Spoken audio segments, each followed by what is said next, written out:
Hello and welcome to the Trust and Influence in B2B podcast with me, Joel Harrison. I'm your host, and in this podcast we discuss all matters relating to the role of, as the name suggests, trust and influence in the world of B2B marketing. And that includes a broad range of topics and issues and challenges. And the objective for me is to interview some inspirational and incredible marketers to talk about the challenges and how these issues have impacted on them and their careers, and indeed how they're going to open opportunities in the future.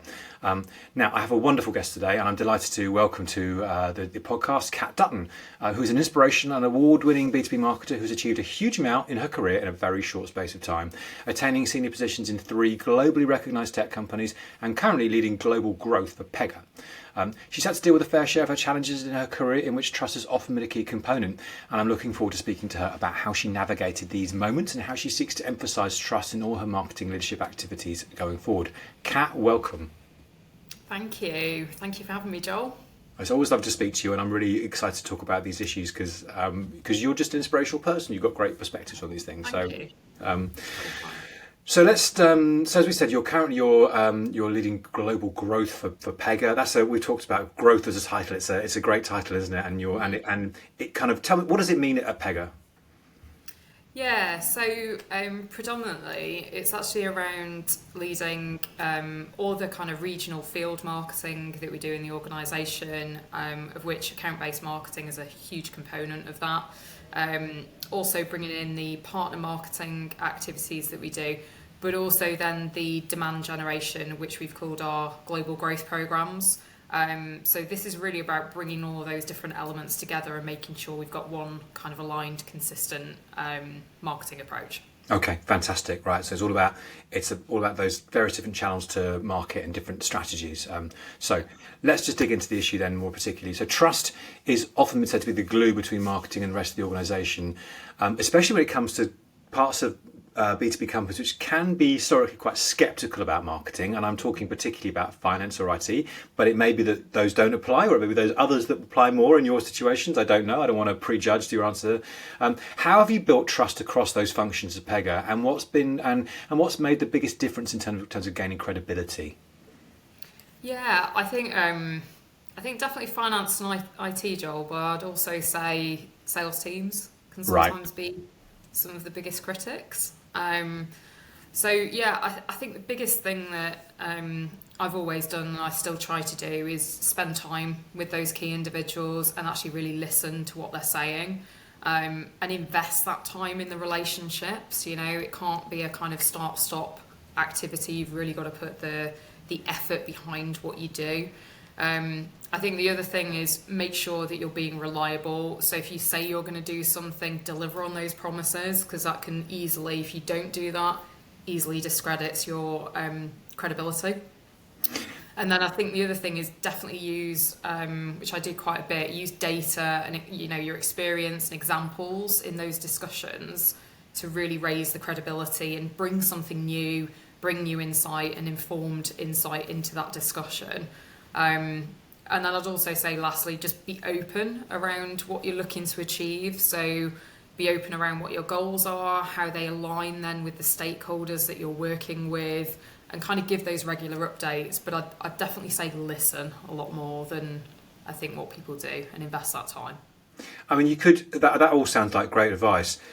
And people often use the word partnership in these things. It's one of those words in business which seems to be applied to everything, but it does feel appropriate in this situation. I mean, do you need to be their friends? Do you need to be their mates, or is that you don't? But you, right? Absolutely not. Absolutely not. You know, some of the individuals I work with, and actually some of the best relationships I've got within my current role, are with peers or with other function leaders, where actually we have a bit of healthy debate. So we don't always agree on certain things, but we are able to collaborate, work together and come to an agreement, right? Or a conclusion on what we need to do. I think it's always great to have a bit of banter with people that know me, know that I'm quite a personable person. But no, you don't need to be friends with those individuals. You need to be professional and maintain respect for each other. Okay. Yeah. Well, that sounds like a very mature approach to it, and it's there's a nice to find that where the balance is.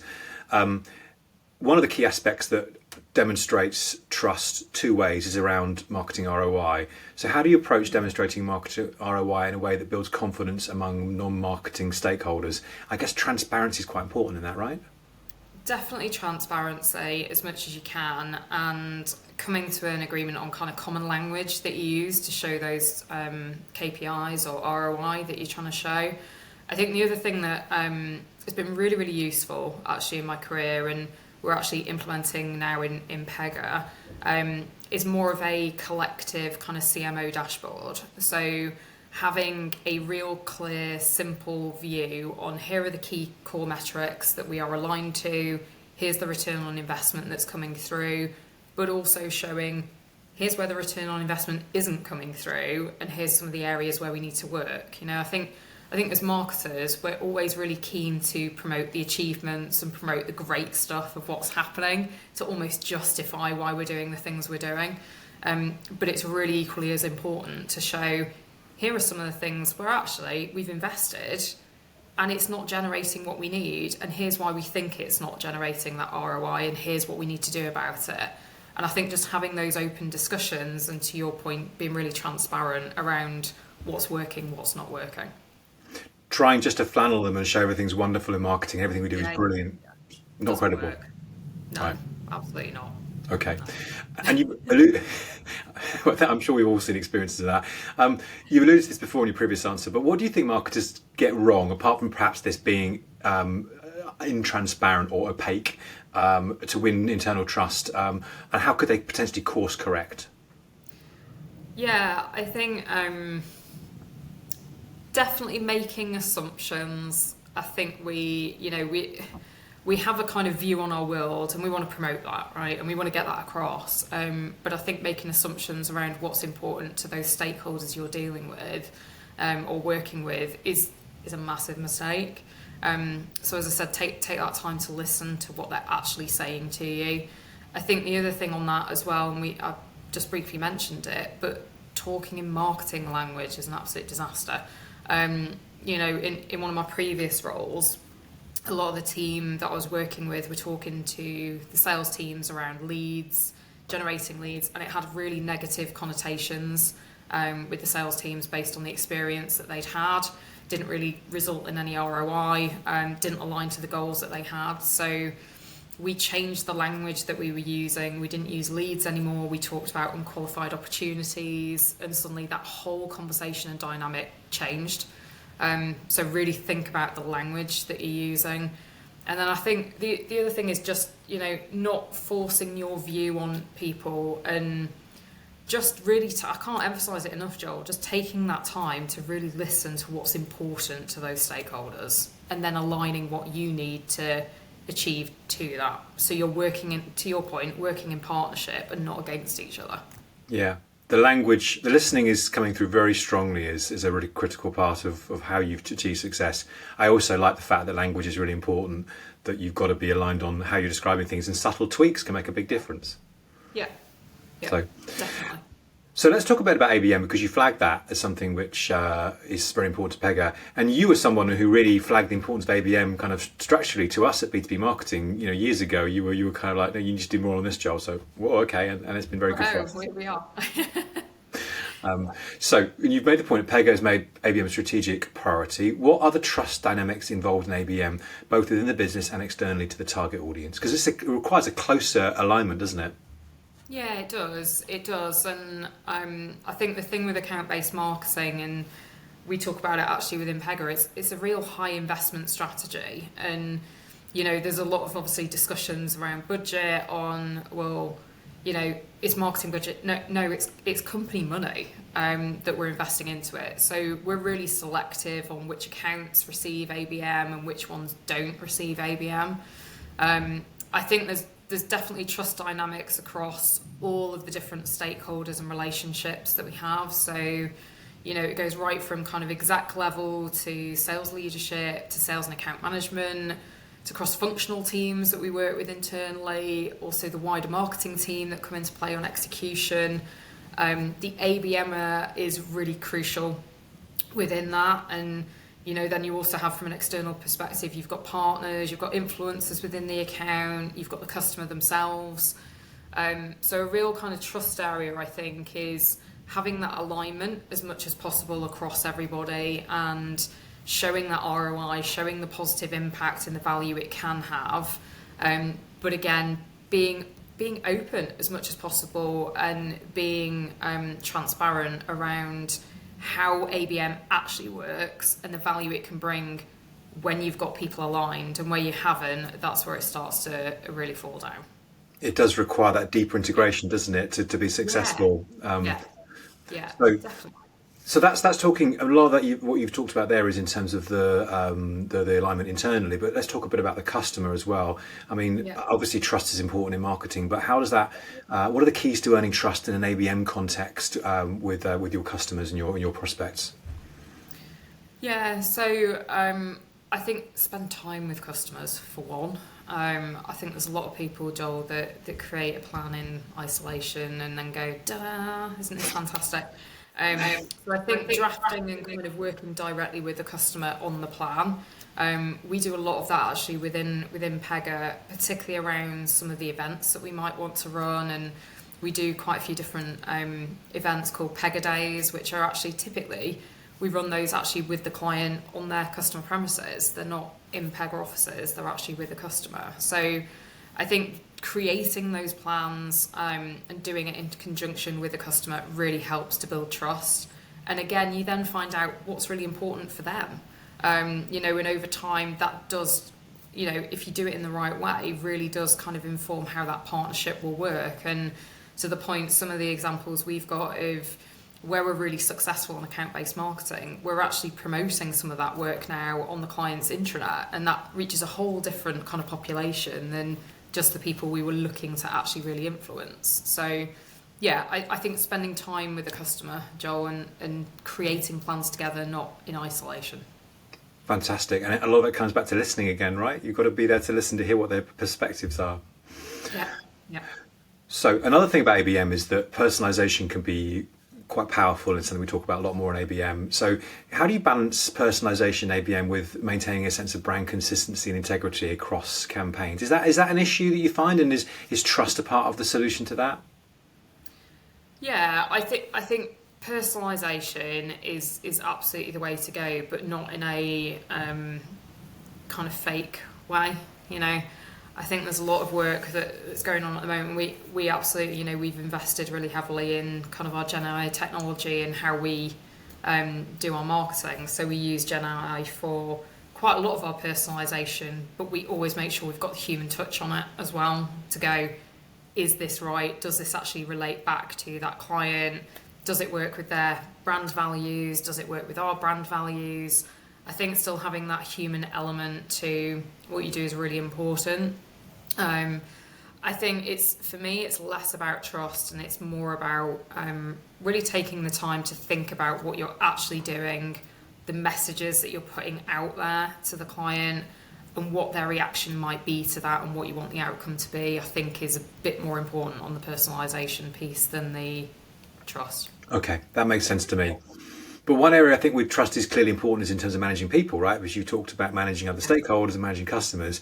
And I know you're a great marketing leader. You're an inspirational person to work with, because I know a lot of people who you have worked with over the years. So how do you foster a culture of trust within your marketing team, and what does that look like day to day at Pega? Yeah, definitely spend time with the team. That could be in person. I try and do So I manage a big global team, Joel, so I try and make sure that I've got that face-to-face time with people at least sort of a couple of times a year, particularly where you've got people that are, I work with a lot of people that are based out in the Americas. In terms of kind of Asia Pacific, a little bit more tricky. We do a lot more of kind of virtual get-togethers, but making sure that you spend time with people, and I always try and make sure that people understand a little bit more about me as a person, so that they find me more approachable and being available when people need. I'm not someone that's 24/7. I'm really clear that, Fridays, as I mentioned, we were chatting earlier, but I don't work Fridays, and that for me is a bit of a boundary, but I'll make time if there's an important call that needs to be happening. Okay, not a problem. but people know when I'm available and when they can speak to me and how they can get hold of me, I think is important to just having that open communication and building that trust. I think as well, just making sure that your team are really clear on it's okay to try new things and evolve, and giving people enough space to try that, but also making sure that they know that you're there in the background if they need that support. And I think, I don't really like, Joel, the phrase kind of fail fast, because for me it's like, well, you're just setting people up to fail, aren't you, really? But I think it's having that environment where people know it's okay to try those new things and be a bit bolder than what I have been, and to come to me with ideas. And one of the things that I do say to people up front when I'm leading new teams is I love creative, and if I'm having a bad day, I will phone people in the team and go, show me something that's new, show me something that's creative that you're doing, because that's what got me into marketing in the first place. So I think just having that, being approachable, I think is a big thing, that people feel they can talk to you about things. The worst thing is that people are sat there worrying or afraid to do things that it doesn't drive a high performing team, in my experience. So yeah, being approachable, I think, is a big one. And how much of that also then is actually demonstrating when you've changed your mind or had to reverse on what you thought was happening, or even made a mistake, authenticity and candour? I'm probably too open, Joel. I think, I say this occasionally to my directs, I'm like, might have been a bit too open with you on that particular situation. I do think that's important. I do. I think you've got to be authentic, and you've got to be transparent with people, because I think that's how you build respect as well, and that people know that you're in it together. I think yeah, I do think that. And you became a marketing lead quite young. I seem to be aware, and yeah. I guess probably, and we learned things over time, don't we? So tell me, how has your view of trust as a leader evolved over time, and how's that influenced how you lead and mentor people in your team? Yeah, I don't feel young anymore, Joel. Not sure what that says, but I think learning for me was around understanding that not everybody is the same. So and I still say it now, even if I'm interviewing, right, or if I'm going into an interview, someone on paper can be very different to how they are in reality. The same as if I'm going into performance management conversations, I never predict how someone's going to react, because everybody is different, and sometimes you can have a perception that someone might react in a certain way or respond in a way, and they do something completely polar opposite. So I think it's appreciating that not everybody is the same as you, is number one. I think the second thing that I've really learned is delegate. I cannot do everything myself, and being open to that.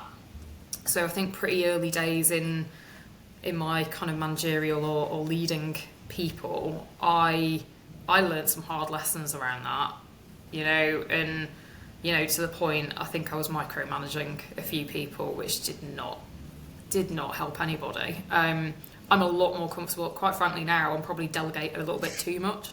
But I think having that trust, and you've got to take that leap of faith. You've just got to do it, and be responsive with it. So if you are delegating things to people and they're quite important projects, just do a check-in every now and then, or ask them to feed back to you, so you're not always checking up on people, but you're saying, look, come to me, I'm here. What? Come to me and give updates. So I think definitely delegation. And I think the third thing I learned was over communicate. I mentioned before around assumptions, just over communicate to your team around, hey, this is what we said the strategy was going to be, this is kind of where we're up to, we need to reassess, we need to look at, let's go back to where the main priorities were, how are we doing against that? And I actually did a conversation on that this morning with someone around, we've been thrown a lot of different things, quite a few tactical things with one of my smaller teams over the past few weeks. I'm like, we can't keep working like this. We need to look at what the bigger picture was. How are we working against that? So I think over communicate and just reassessing. That sounds very, very wise. I guess you're... Don't be as open as what I sometimes am. But it sounds like you're always learning, right? It sounds like you're inherently, and you've got to keep learning, and you're learning both up and down from people. So Yeah, every day's a school absolutely. day. Yeah, absolutely. So if you're talking about trust, it's hard not to talk about brand. At a brand level, what are the biggest challenges you see facing enterprise technology companies today, and how is Pega addressing these? Yeah, so I think a lot of the challenges that we have similar to other organisations in tech. Buying cycle is definitely more complex than we've ever had. You've not only got multiple stakeholders, but very different kind of processes and sometimes lengthy processes. I think the biggest challenges we definitely see are around, and trust challenges, sorry, are definitely around capabilities. So making sure that you've got the best product, making sure that you're actually promoting that as well. Having the credentials that you not only say that you can deliver, but you actually deliver, and that you're really kind of reliable as a partner. And then the other thing is people. The team that the customer's working with are the ones that ultimately they're going to respond best to. So at the end of the day, people are still buying from people. So it's really essential that everyone in our organisation's living our brand, they're true to our brand values. So they're not only building that trust, but they're actually ensuring that that trust continues in the relationship. And a lot of our values really kind of focus on building trust, actually. So we have ones around being innovative, about being inclusive, being passionate, engaging, being genuine, which I really, really kind of enjoy that one, and being adaptable. And that all links back to our core brand, which is about building for change. So I think we kind of align quite nicely, but it's being aware that those challenges do exist and making sure that as a collective organisation we are staying core to our brand. Okay, and I think it's reassuring that technology companies such as Pega that are at the kind of bleeding edge of a lot of development, and in this AI world, that people are still vitally important in all of that. Yeah, absolutely. So let's talk about thought leadership and influencer marketing. You've spoken publicly about the value of thought leadership. How do you ensure that it remains authentic and trust building rather than just becoming another marketing tactic? Yeah, I think with thought leadership, you really need to think about it. So have a strategy with it, have a purpose behind why do you really want to do thought leadership and what's it for. And then I think also the other thing that is really key, we get this all the time, there's always individuals that are dead enthusiastic at the beginning around, yes, I want to be a thought leader.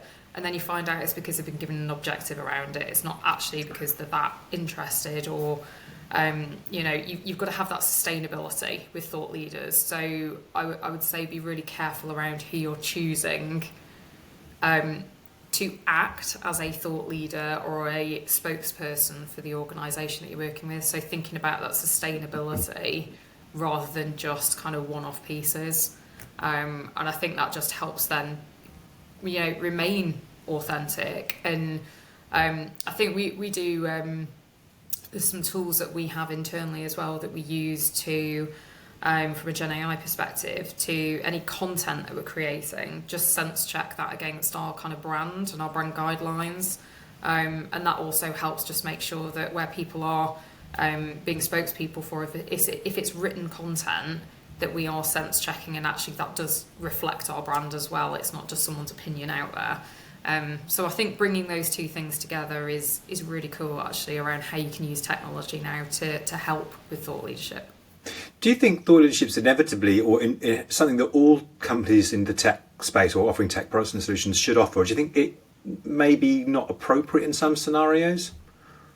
I think it's something that you can debate around, but I think if you're really trying to kind of establish your brand and keep your brand relevant, I do think you need thought leadership. We can all go out there and say we've got the best product in the world. But I think you do need that credibility with the individuals that you have within your organisation. So yeah, I do think thought leadership is really important. I think that too, having spent a lot of time thinking about thought leadership, which is a very strange sentence in itself, isn't it? But it seems really such a powerful mechanism. But it's much more obvious for a professional services brand. But then technology companies can have so much interesting things to say, given what they do and where they're, what inherently who they are. But it's built in a different way, it seems. So that's really helpful on thought leadership. The other part of this kind of segment was around influencer marketing, and this is something we've seen growing quite a lot in B2B marketing recently. And I'd done some research recently into the B2B marketing awards, and was staggered really by the extent to which influencer marketing is used, perhaps in a broader definition than like just the consumer one, which is like people who are good on social media. It's external influencers and industry voices and things like that. Yeah. Is this something you're doing? Yeah, we are. I think we need to be a lot more proactive around it, Joel. But yeah, we have elements of it within our strategy where we are using influencer marketing more so than what we have done before. And I think it's just a way to differentiate your brand and what you're trying to say and reach more people. So yeah, we're doing more of it, but we need to do more. It feels like most brands, though, most B2B brands are in the same place Pega are with this. Everyone's dipping their toe in the water, and there's probably things which are influencer marketing, which they're not calling influencer marketing, and that's fine, right? I'm certainly inclusive to everyone figuring it out as they go along. Do you? So there is I guess there are external influencers. And there are people that you could be working with more that you can see potentially out there in the market, but it's not necessarily formalised or baked into your campaign development at the moment. No, it's not. And actually, partners, so quite a, not just influencers, but partners. So we've got quite a significant amount of our business is now, it's established through our partners, our big partners, which I won't name on here. But we're doing more and more with them. So particularly in terms of running more kind of co-marketing programs or campaigns, making sure that we're sponsoring their events and we're getting involved and vice versa, and having more of a kind of joint aligned strategy is really important in terms of what we're doing, more so than what we have done before. So, the team I lead, we are investing a lot more in terms of the partner marketing element of what we do.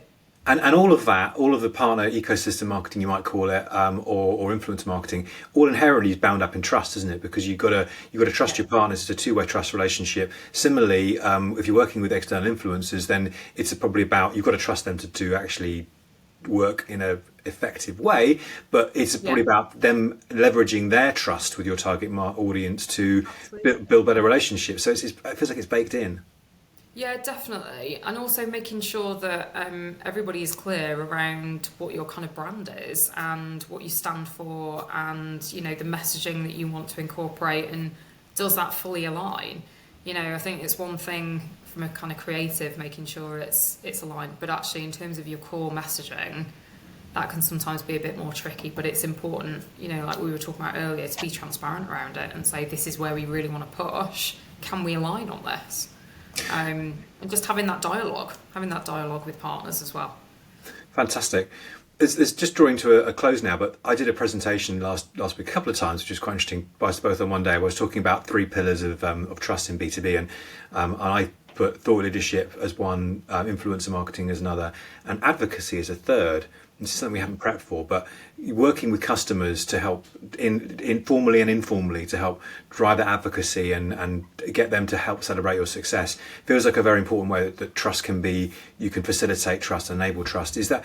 I guess everybody does that a little bit. Is that something which Pega does, and is something that you could do more? Do you think?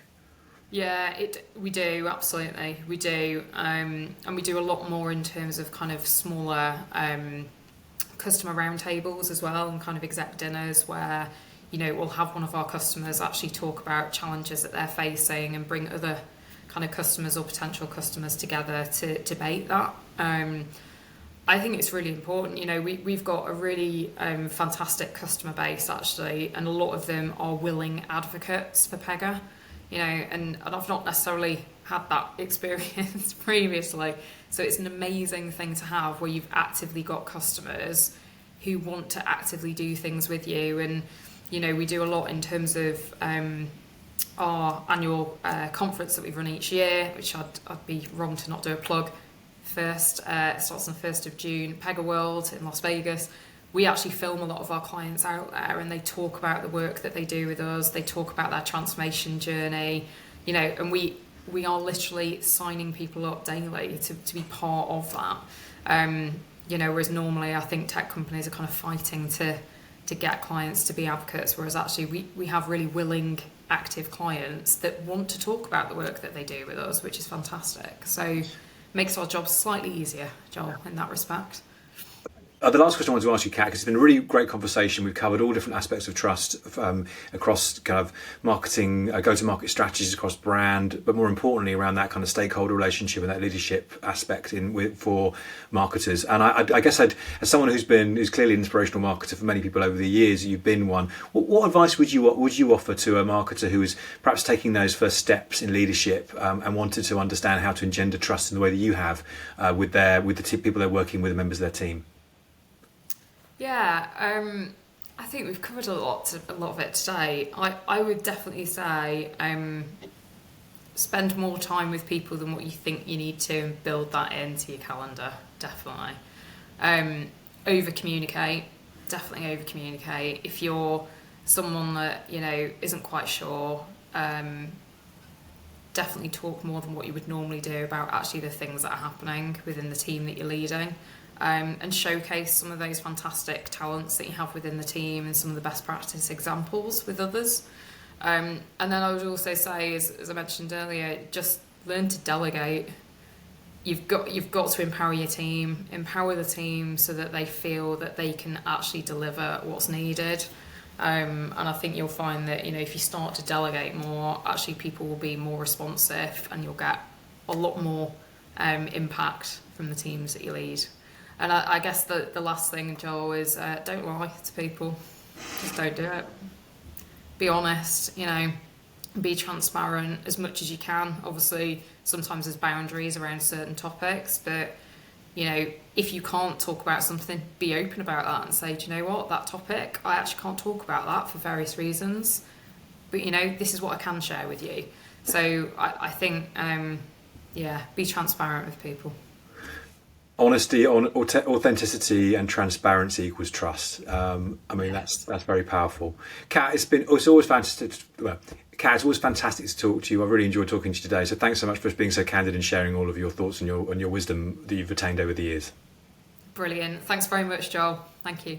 Thank you. And if you've enjoyed this podcast, please don't hesitate to like and subscribe. There's lots more content like this via this podcast channel. There'll be another episode coming at you very, very soon. But for now, for me, thank you very much. Goodbye.